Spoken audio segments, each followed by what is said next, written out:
Debating Brexit, how to grant the UK a divorce from the EU without hurting EU citizens. The controversy over comments by the head of the Eurogroup of finance ministers. Should Jeroen Dijsselbloem resign? Dieselgate damage control, tightening EU-wide regulation that cuts emissions and keeps Europe's automakers profitable.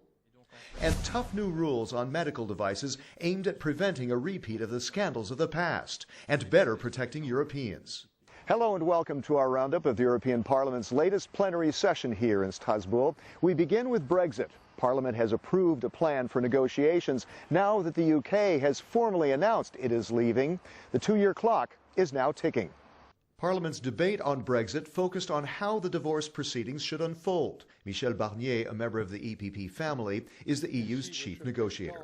The sooner we agree on the principles of an orderly withdrawal, the sooner we can prepare our future relation. In trade, obviously, a free and fair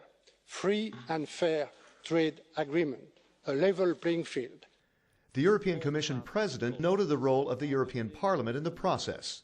In a defining and challenging moment for our Union, the role of this Parliament is more important than ever. You must scrutinise and validate the final agreement. No negotiation, no separation without representation. EPP Group Chairman Manfred Weber noted the UK won't be able to count on benefiting from EU advantages like Europol, as the British Prime Minister had suggested. Cherry picking will not happen. A state outside of the European Union cannot have the same or better conditions than a state inside of this European Union. Dear friends. Mr. Weber also defended the EU negotiating plan that says Gibraltar should be included in a trade deal between London and Brussels, but only with Spain's agreement. Madrid has long demanded the return of the ROC to Spain. We have the interests of the EU 27 member states, so in this case, priority for Spanish interests in mind.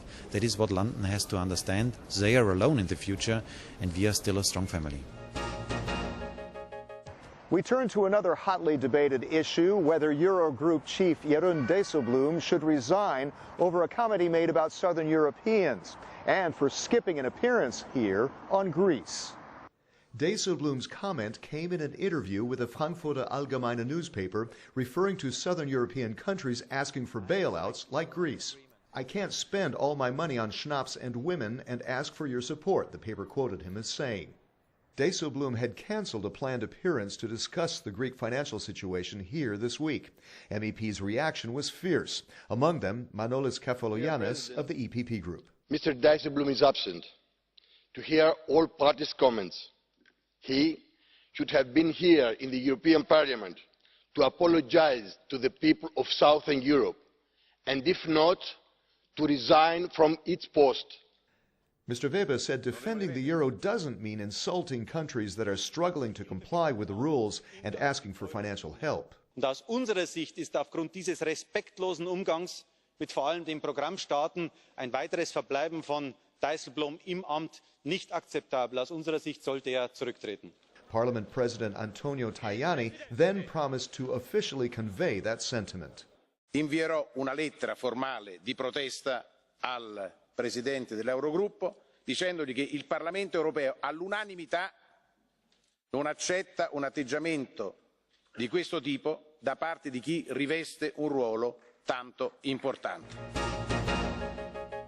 Next, repairing the damage done by Dieselgate. A number of European automakers had used trick technology to underreport their emissions from their diesel vehicles. Parliament has approved a new report aimed at shutting down that practice once and for all. The 100-page report by a special Parliament committee is the result of a year of investigation, nearly 50 public hearings, more than 60 witnesses, and 2 fact-finding missions.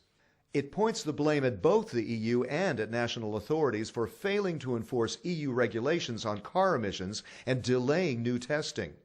The EPP Group's Jens Giesecke co-wrote the report. The report shows that we have to do much better and gives the power of enforcement to the Commission, and at least we have to trust the Commission that they execute the rule in the same way. With the report, Parliament calls on the European Commission to better enforce existing rules on emissions with punitive fines for those breaking the rules. We did our homework, and if in Member States and Commission, if they read the report carefully, we can really make a better system, and then it's definitely quite hard to cheat. Finally, tough new rules aimed at ensuring the safety of medical devices. Parliament has approved new regulations aimed at preventing fraud, as in the case of faulty breast implants. The legislation notes how a number of medical device scandals showed weaknesses in the regulatory system and the urgent need to tighten the rules. The EPP Group's Mairead McGuinness is shadow rapporteur. My belief is that this tightening of the legislation by unannounced inspections should be able to find people out who are doing things that are completely illegal but immoral and damaging to health. The new legislation, which includes a passport for devices, aims at a closer exchange of data through harmonized rules. I think it's also important to say that there are a myriad of products that have enhanced the life and extended the life of people all across Europe because we all have access to these products. We know about where things have failed, and that's what we're trying to prevent.